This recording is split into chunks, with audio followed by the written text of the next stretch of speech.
Okay, so here we go.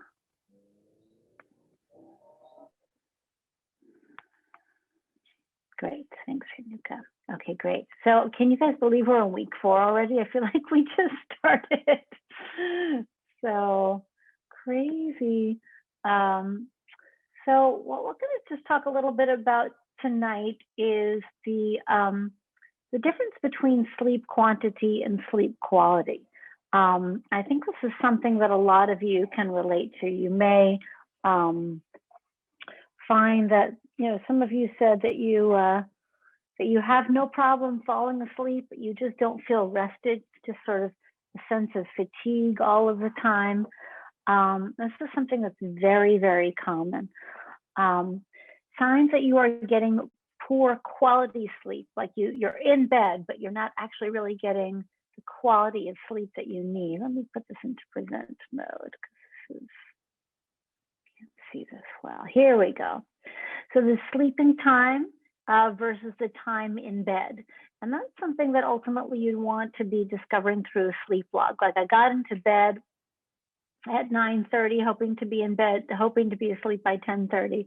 Or I got into bed at 10, hoping to be asleep by 11. And at 1 o'clock, I think I only really fell asleep around 1 o'clock. That's a good sign you're getting poor sleep quality. The sleep onset duration. So if it takes you longer than, like I said, like maybe 30 minutes to fall asleep, you're one of those people that's probably not getting good sleep quality. If you have multiple wake times, if you're waking up more than once a night, I think once a night for many of us is just going to kind of be, I think that it's safe to say that might become a norm. But if you're waking up multiple times, it's disruptive, difficult to really get that healing in. The other things that are affecting your sleep quality would be TMJ, the grinding of the teeth, and that restless leg syndrome. And those are, again, indications that there is tension, stress left in the body that is still going and still active, even though you've fallen asleep. So there's a certain amount of restoration, recovery, healing that won't be happening in your body if you're like digging your fingernails into your hands or grinding your teeth or kicking your legs like this, right? There's just a part that won't really be getting healed.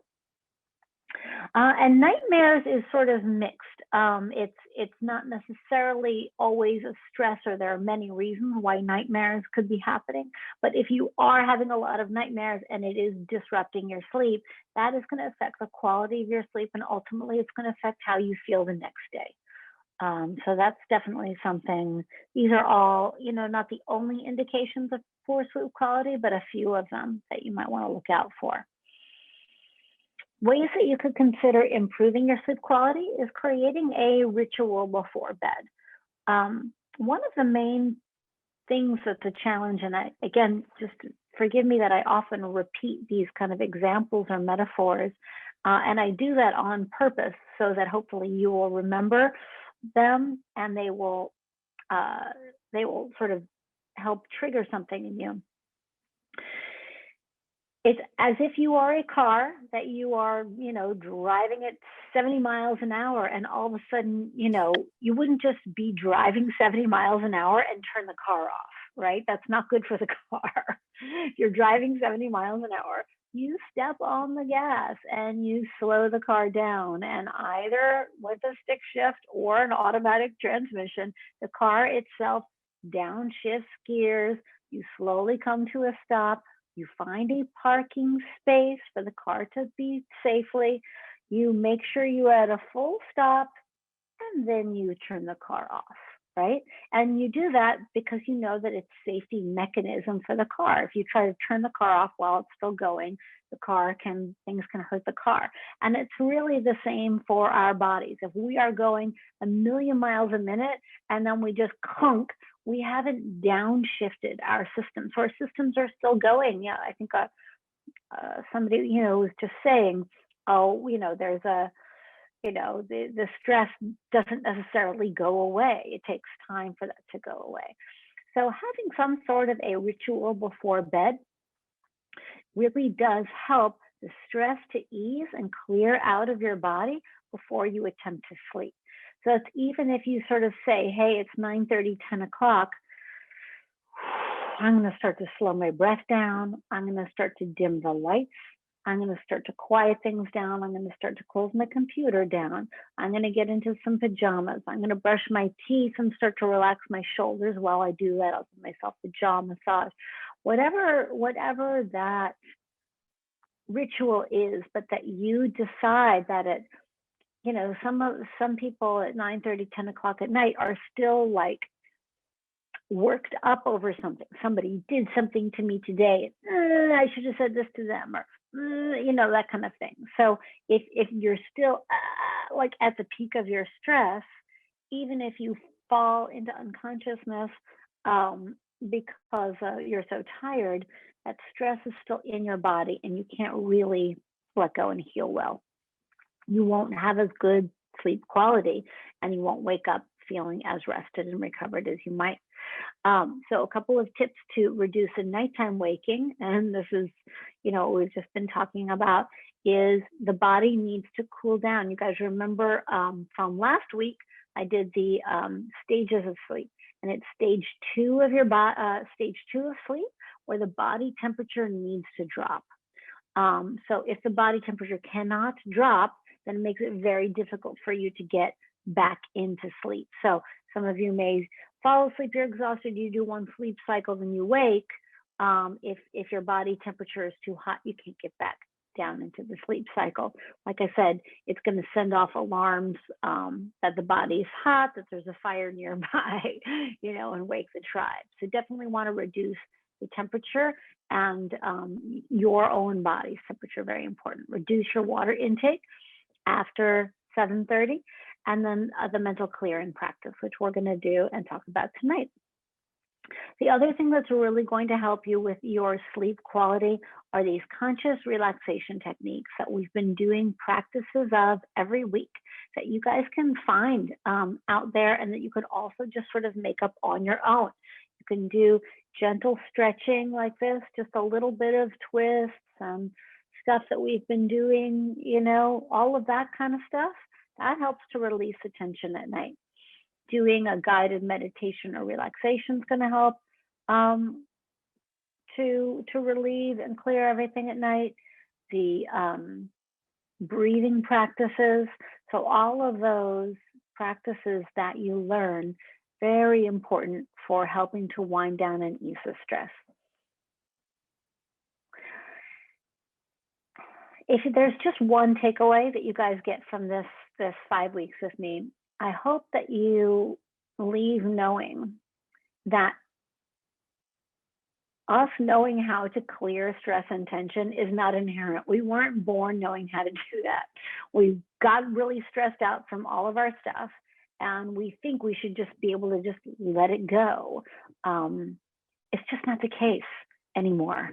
You know, generations ago, that's why they had hobbies that they would do at the end of a workday. It was a way to change the channel and relieve stress. So whatever that is for you, please do know that you're not crazy for holding on to your stress. It's normal, but it's not healthy. We do want to find a way to let that clear out of your system. So I'm going to actually just read this to you so that we get this right. I want to make sure I have it. So this is a mental clearing practice. The glymphatic system, affectionately called the brain's janitor, is the mechanism by which the mind is essentially cleaned at the end of each day. Information is stored, memories are made, and certain thoughts are deemed disposable. Incredibly, this act of sorting and clearing happens while we sleep with no conscious effort. However, many of us experience so much stress that our spinning minds force our janitors to work on overdrive. This can result in waking, even several times a night, to a variety of urgent alerts from the brain. Don't be angry with your brain for this. It's simply trying to remind you of things that it deems important in order to help you survive and thrive throughout your day. Take a moment to thank your brain for working so hard to protect you, but let it know that it must let you rest. To help the brain with its clearing process, Make a download list at the end of each day. Some people even create a series of lists, using one list for things that are bugging me today, another for things I need to remember tomorrow.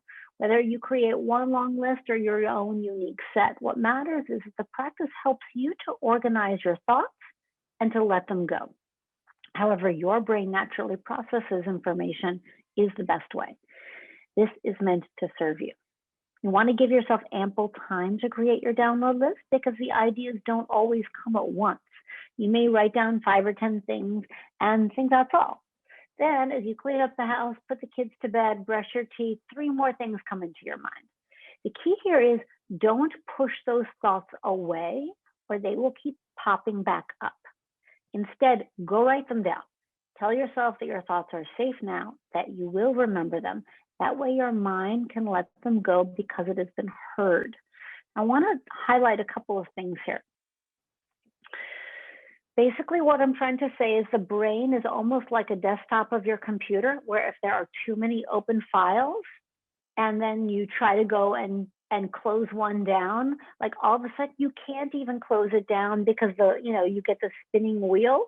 There's too many open things spazzing it out. That spinning wheel is sort of like our brain, the lymphatic system is trying to clear and sort. And if there's just too much stuff, it just like goes on overdrive. It can't do anything and it wakes you up. So if you are a person who wakes up with anxiety, wakes up with, oh my God, I have to remember this thing for work tomorrow. Or, oh my God, this person said this to me today. Oh my God, I have to remember to pick up the kids. I have to remember to, oh my God, I forgot to respond to that email. Things like, if you like a lot of people come to my classes for exactly that. They're waking up in the middle of the night. They're like, oh my God, did I leave the stove on? Like anything. If this is you, you're not alone. It's pretty much the most common reason why people come here, right? And again, what is incredible is that this is also, I believe, in stage 2, when these memories start to be formed. There is a natural clearing and sorting practice, but we can help it along. Like if you start feeling overwhelmed and overloaded, instead of just trying to have that done in your sleep, you can take 5 minutes, whatever it is, at the end of your night to do some of the clearing. It's almost like cleaning up before the cleaner comes type of thing, just getting things sorted in a way so you kind of help the process along. Now, for any of you who have done a mindfulness practice, and this is through Mindful USC, so many of you are mindfulness practitioners. Part of the mindfulness practice is when a thought comes to you, you're not meant to do anything to it. You just observe it and you allow it to go. And if it keeps coming up at you, you keep allowing it to move, and you just kind of keep moving it along. And I think that is an incredibly helpful meditation practice. But this is actually something different. This is a practice to help your mind clear for sleep. So if something keeps popping up at your mind, the theory is that it's popping up because it needs to be heard, and it's going to keep popping up until it is heard. So write it down, tell yourself, okay, hey, thanks for the reminder. I've got you. I can let you go until tomorrow. Now you're on tomorrow's to-do list or something like this. So that's a real difference from stuff you may have heard. If you are at night trying to sleep and these things are swimming around in your brain, instead of saying, hey, go away, go away, go away. As you know, it's almost like if a kid is coming at you, like you can't get them, they will never go away. The only thing to do is give them your full attention, give them what they need, and then they will allow them to move, right? You guys kind of follow me on this concept? The denying and pushing and resisting of that thought, like you're not gonna win. So better, let it win. Tell me the thing, okay, I got it, you win. And now it's written down, so I'm gonna go to sleep now type of thing. So this is really important. I also, as I said, encourage you to make the list a little bit earlier, because I found that if I make one of these lists, then I'm doing something else, like I'm, emptying the dishwasher or whatever it is. And all of a sudden I'm like, and another thing, this person said this, and this person said, like all of a sudden 3 more things will pop up, right? So you want to give yourself time for all of it to get out, so that by the time you actually climb in bed, much of it has cleared. Yes, Frank. Were you raising your hand? Yeah, I can attest to the Yeah. fact that works. I mean, that was something that a couple of weeks ago I was doing a lot, and my wife finally said, "Why don't you just get a pad and a pen and put it next to the bed, and then you don't have to get up. You just lean over." And I thought, okay. And so just either bringing something that you are worried that you're going to forget for some stupid reason, or writing it down as it occurs to you. It's like, so then at least you know, okay, it's on paper next to me here. I can see it when I wake up, and it's just, and then you can let it go. And it's like, I guess that's some kind of OCD manifestation, not some kind, big time. No, no, I think it's actually incredibly helpful. And I've been teaching this for some time, and just I get the response that it really helps people not obsess, actually. It helps people do No, the opposite. yeah. So good. I'm so glad you came to that on your own. That's Well, awesome. no, my wife basically. I'll Okay, give well, her we'll give credit for her that. credit. Yeah. Okay, excellent. So I'm just going to keep this is, and again, I'm going to send this to you guys so you can do the practice, and just give you a little bit of stages. And you don't have to do it exactly the way I wrote it. Sometimes it's just helpful to have somebody write it out, and then you can do your own version. Some people even do it like on the notes on their phone. I have no problem with that. Step one, you create a download list or a series of lists that will best suit your needs. For example, a list things from today that are bugging me, or things I need to remember for tomorrow. I usually make separate lists of like things that are for work and things that are like, oh, I need to call the health insurance about something. I like to keep that all separate. You guys do as you like. Step two, as thoughts come to you, write them down. Once they're recorded, do tell yourself that that thought is safe now. You get it. You will remember. Tell yourself that now you can let that go because it has been heard. Step three, give yourself ample time to create your download list, because oftentimes not all the ideas come at once. As more ideas come up, write them down, repeat the process.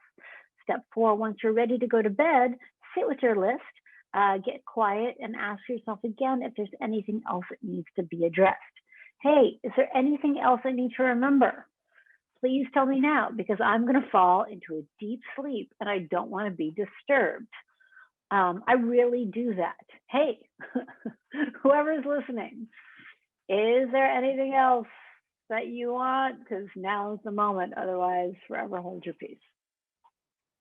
So a little bit of a list. It may take, also just wanted to give you guys a heads up, it may take some time for this practice to create a change in your sleep pattern. Don't assume it's going to work in 2 seconds. It's not like taking a pill, right?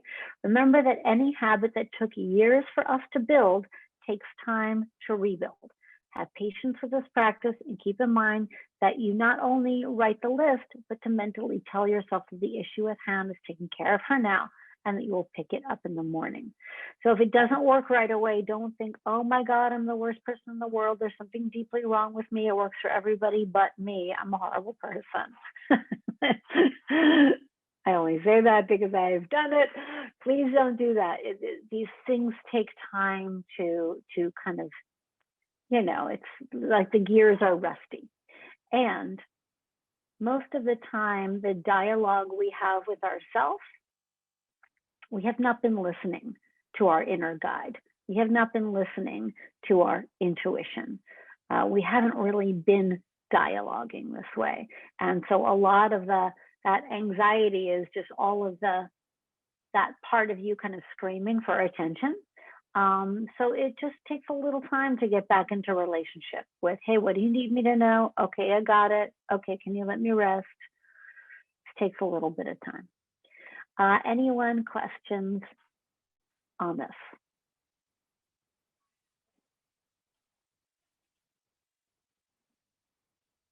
You can just shout it out. Anyone? Okay. I have a question. When Yeah.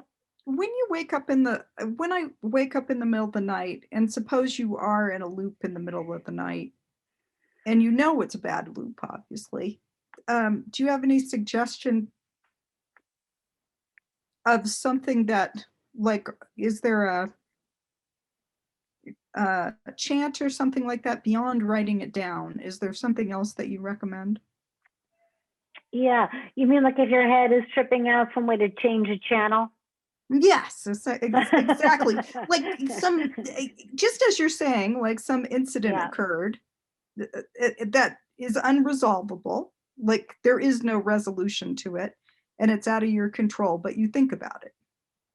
Yeah, I think we did last week we do the Ujjayi breathing. I actually think that's a really good one. And to really listen to the hollow sound of your breath so that you're not trying to like do a million different practices. Like, hey, I'm just going to go back to, I was doing this breathing. I'm going to go back to this breathing, listen to the sound of the breathing. And it can work almost like a little lullaby. Just kind of get you into it. You just kind of focus on your breath. That'd be, if I had to come up with one, there's many, but I think that's a good one. Yeah, just for another moment or two, there's a couple of chats, I think. Let's see, where did the chat go? Somehow I lost my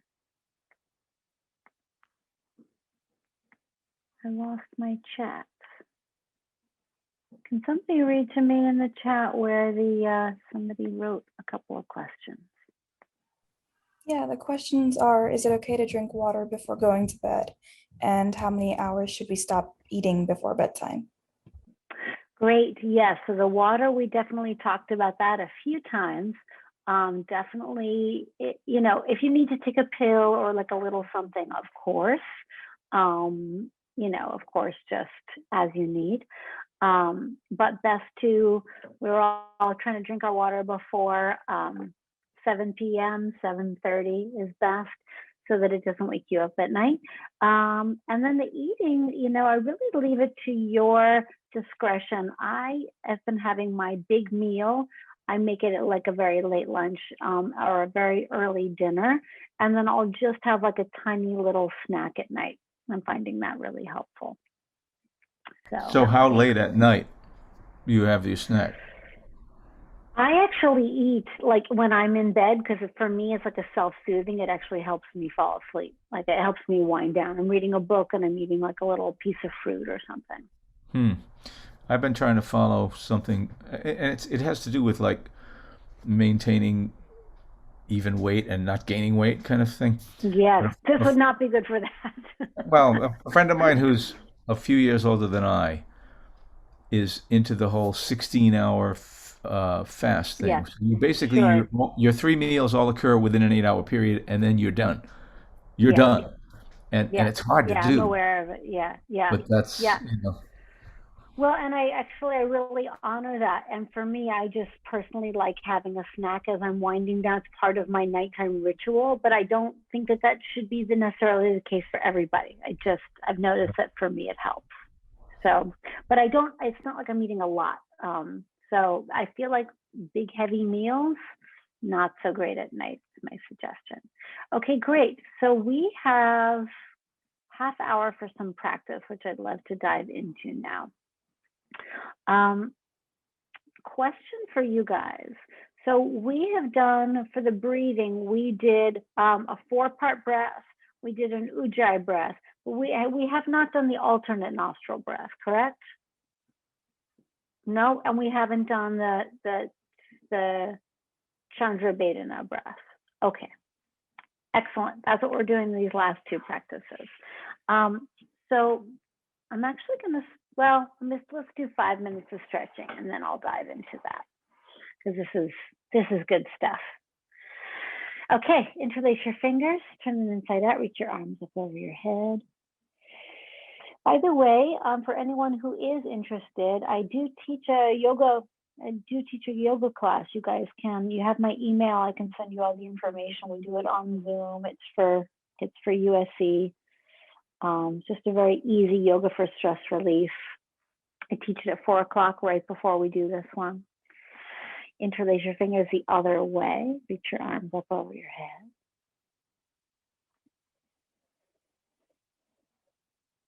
And as you start to do this, already begin to deepen your breath.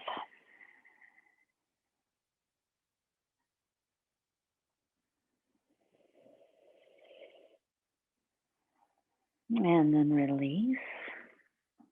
Great. And let's just do a gentle side bend.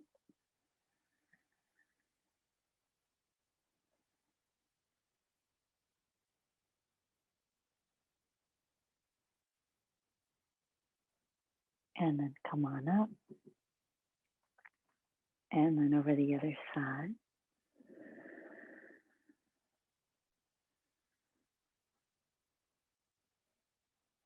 Remember, already you're deepening and slowing your breath.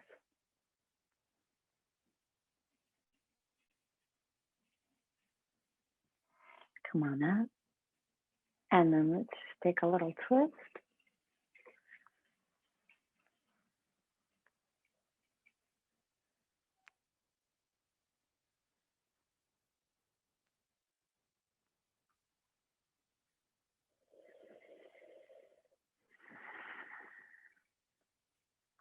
And then let's twist on the other side.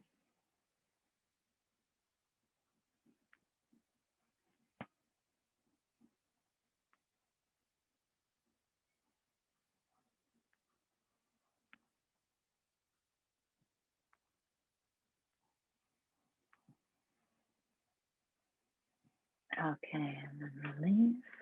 And then take one arm up over your head. We'll get a little shoulder stretch like this. Like up and over. Yeah, wow.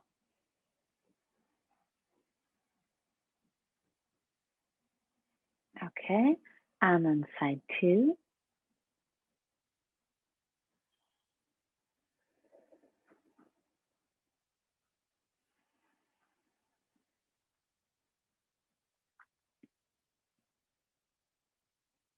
And then release. And then take one arm up in front of you. And maybe try to wind them around. Lift the arms up and then drop your face into your arm.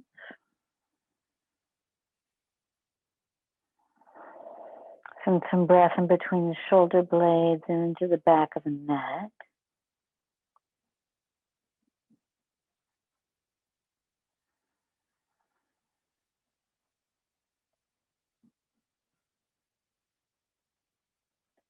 And then release. And let's get the other side up. Left arm up. Right arm wraps. Oh, this feels good.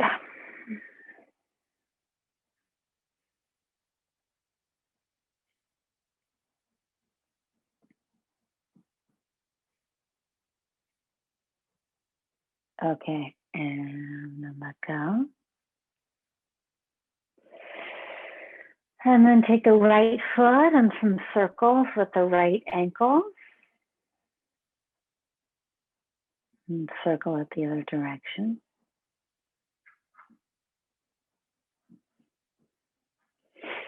And then we'll take the left ankle.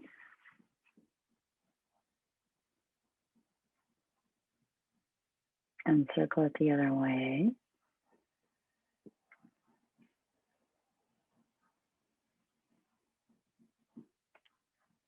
Okay, great. And then release. Let's do the face and jaw massage. Start way back in the back.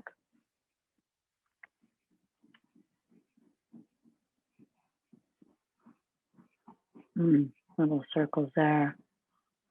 And then small piano fingers down into the chin. And piano fingers above the lips.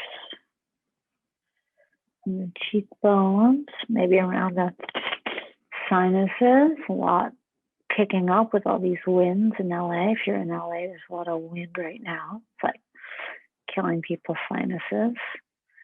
Sneezed in the middle of my yoga class today. And then some temple circles. Circling the other way.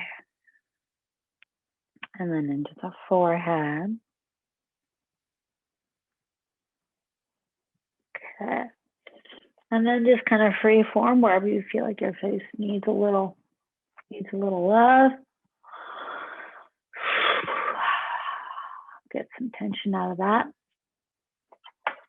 Okay, great. And we're back. So the breathing practice I'm going to teach you guys tonight takes a few moments for me to explain. So just know I'm going to talk now for about the next 2 minutes, something like this. I'll try to make it quick. In the yoga system, there are a system of energy channels, what are called nadis, similar to in traditional Chinese medicine, they have meridians. And in the yoga system, the main channels, there's a central channel, but there's a channel that goes up the right and a channel that goes up the left. The channel that goes up the right side of the body is the sun channel, and the channel that goes up the left is the moon channel. These two channels start at the base of the spine. They go out and then they intersect each other. They go in and out, and it's almost like a double helix or a medical caduceus. It goes like this, the channels. And these channels move through the body, and they do this, and then they go all the way to the top. They start at the base of the spine and go to the top. And where these two channels, the sun and moon, where they hit each other, they create an energetic center, energetic source, sort of like a hotspot, a power center in your body. And these power sort of centers or wheels, the Sanskrit word for a wheel is a chakra. So many of you have probably heard the term chakra before. It's the way most people make fun of us yoga people that go, I'm going to balance my chakras. But what that actually means, balancing the chakra, is that within the chakra, there needs to be both a balance of sun and moon energy. And it's not as kind of out there and crazy as you think. The sun energy is us getting stuff during the day, handling things, communicating, being on the computer, being on the phone. It's our energy out in the world, radiating energy. And the moon energy, of course, is our nighttime energy. It's how we restore. It's our relationship to ourselves. It's our spiritual path. It's our time to go inward. It's how we heal. It's that which is supposed to happen at night. And in a culture that has so devalued sleep, I'll sleep when I'm dead, and I need to get all these things done. And we pride people on their accomplishments, not on how much they rest, right? We want to work and get ahead. Just the way our culture is all set up, it celebrates the sun energy and it really devalues the moon energy. So it's not a surprise when we then come to trying to sleep, where we just can't even tap into our moon energy. We've been told that we don't need it, that we shouldn't have it, that we don't have time for it, and we just short circuit. So the sun energy is our daytime energy, the moon time energy is our nighttime energy. And the idea is that these energy channels get out of whack in our body. And one of the things we can do to bring them into balance, so that we feel more balanced, so that we can ultimately sleep and restore, is a practice called nadi shodhana, balancing the nadis. And that is done through breathing through the different nostrils, because one of the centers goes right through the nose. So if we breathe in through the different sides of our nose, we have a way of balancing the different sides of ourselves. We're going to be doing that now. And the way we do nadi shodhana is, don't do anything yet, I'll just show you. We practice with the right hand, and then we're basically going to take the ring finger and the thumb, and we're going to block the nostrils and breathe this way as a way of balancing the parts of ourselves.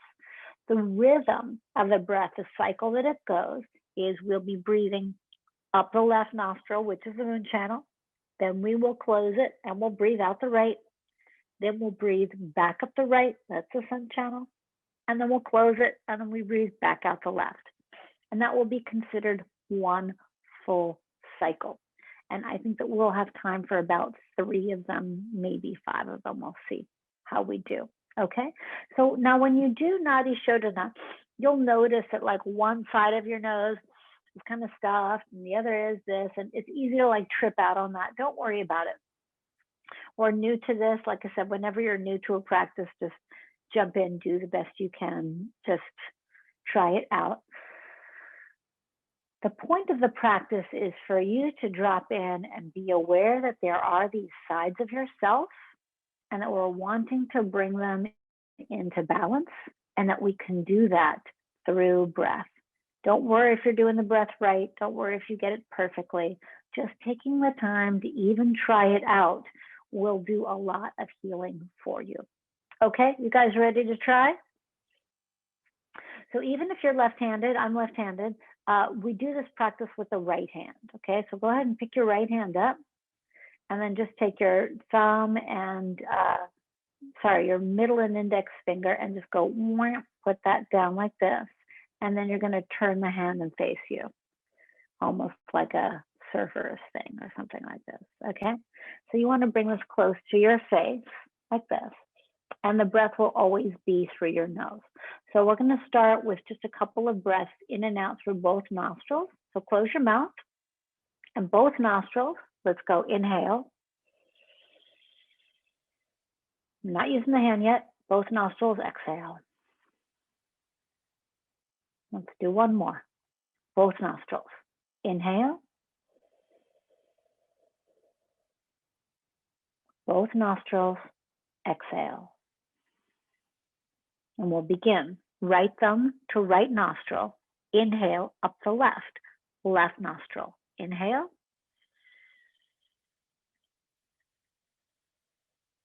Hold the breath. Switch the fingers. I'm bringing the ring finger to my left nostril. I'm going to exhale out my right nostril, exhale.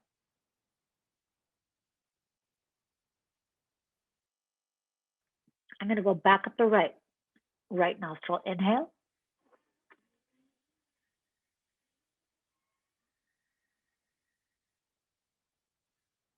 Hold, switch. Right thumb closes off the right nostril, exhale out the left. That's one round. We're doing it again. Through the left nostril, inhale.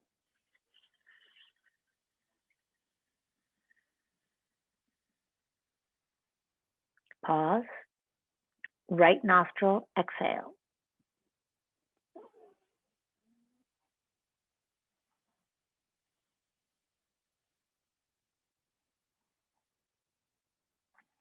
Right nostril, inhale.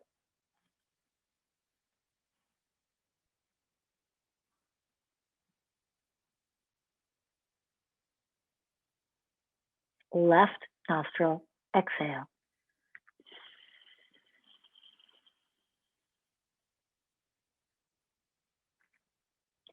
Again, left nostril, inhale.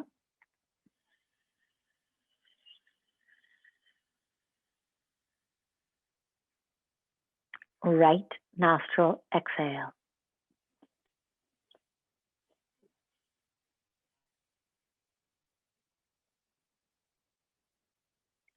Right nostril, inhale.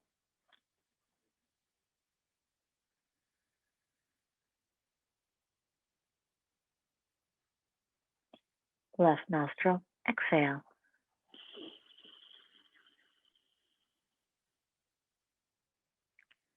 Again, left nostril, inhale. Inhaling moon channel. Maybe try closing your eyes. Keep the eyes closed. Right nostril, exhale.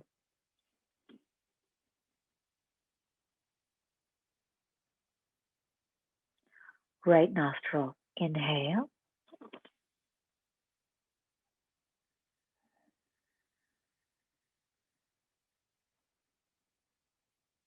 Left nostril, exhale.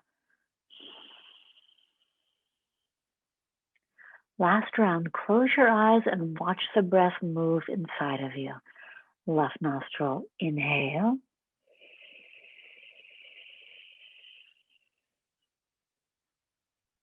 Hold. Right nostril, exhale. Keep the eyes closed.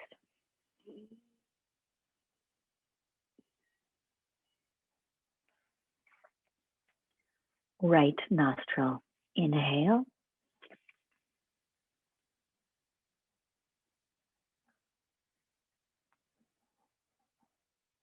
Left nostril. Exhale.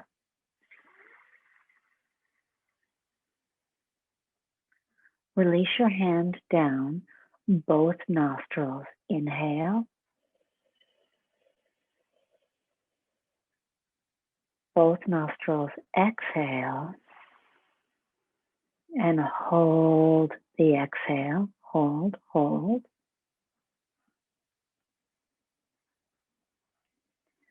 Both nostrils. Inhale. Try not to suck or gulp the breath. Smooth breath. Both nostrils. Exhale. Keep exhaling. And now breath retention. Hold the breath out. Hold it out. I'm going to have you hold it, but don't gasp on the way in. Gently, everyone now. Both nostrils. Inhale gently. Last one. Both nostrils. Exhale, exhale, exhale. Hold the breath out.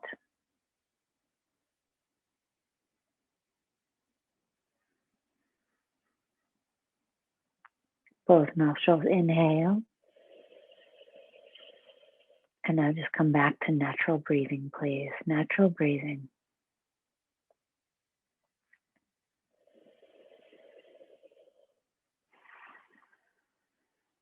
Keep your eyes closed.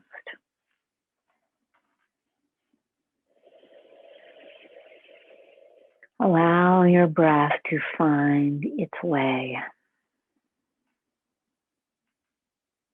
Keep your eyes closed.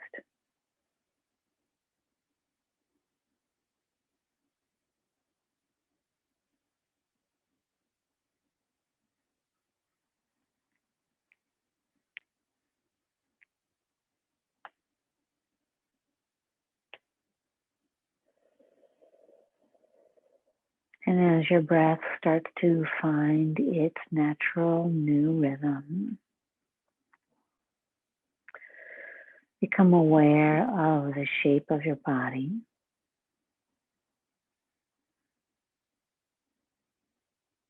Notice that the shape of you gently rises up on the inhale, softens, and relaxes on the exhale.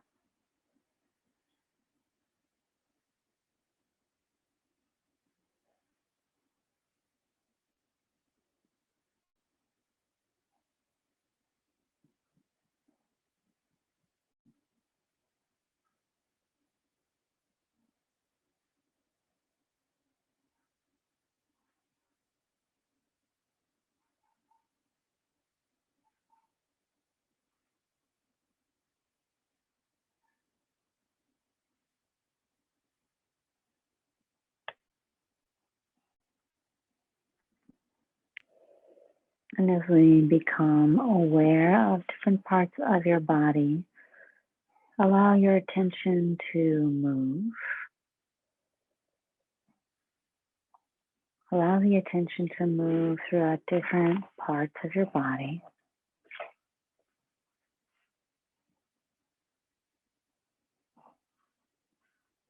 Without needing to readjust or change or do anything with your body, just become aware of the body.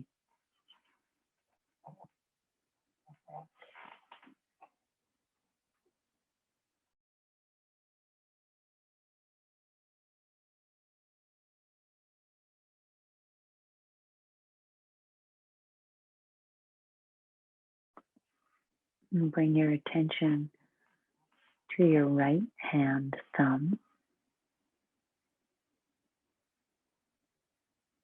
index finger, middle finger, ring finger, and pinky.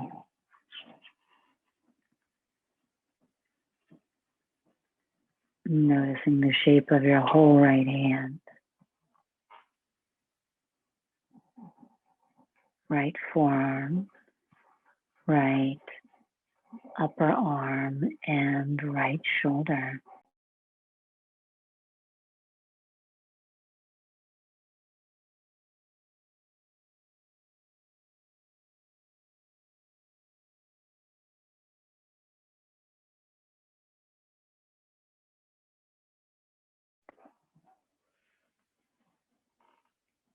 Allow your awareness to move to your left hand thumb, left index finger, middle finger, ring finger, and pinky. Noticing your whole left hand, left forearm, left upper arm, and left shoulder.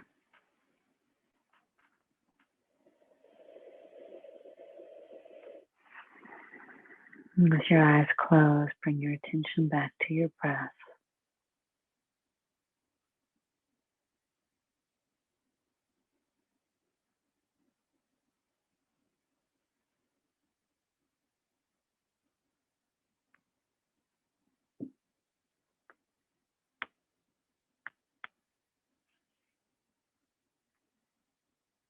Move your awareness to your right big toe,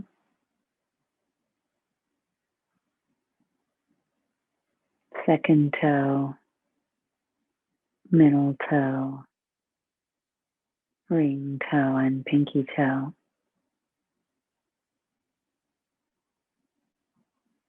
Noticing your whole right foot, right lower leg, upper leg, and right hip.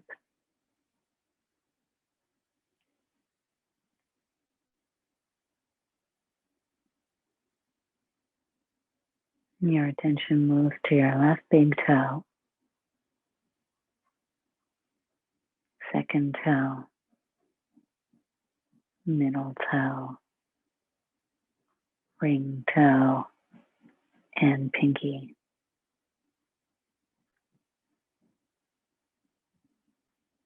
Noticing your whole left foot and left lower leg, left upper leg, and left hip.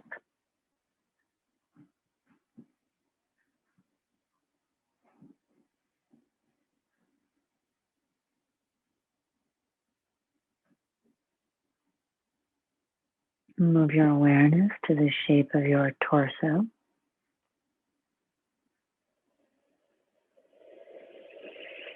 Feel the whole torso.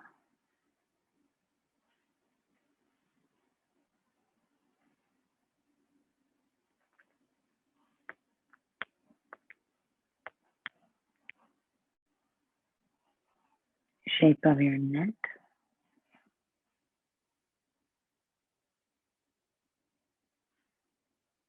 And the shape of your whole head.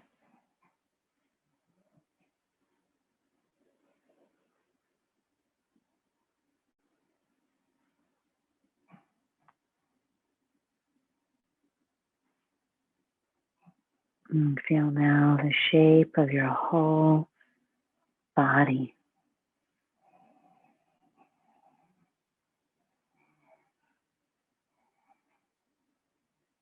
The whole shape of you. Breathing.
And for the last few moments, do a scan of the shape of you and ask yourself if there is anything else that you can let go of.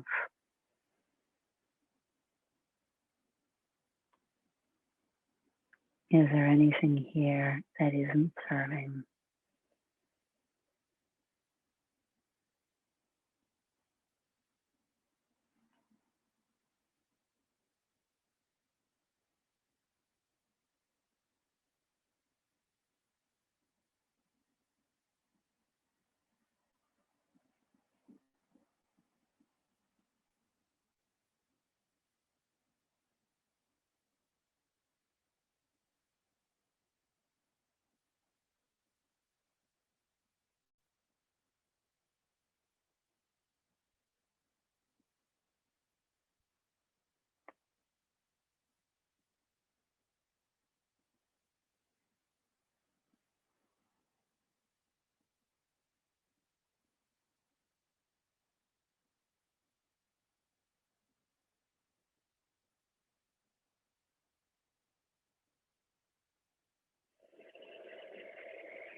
Okay, and I'm going to just close out here. If you're in a nice relaxed state, please try to stay there.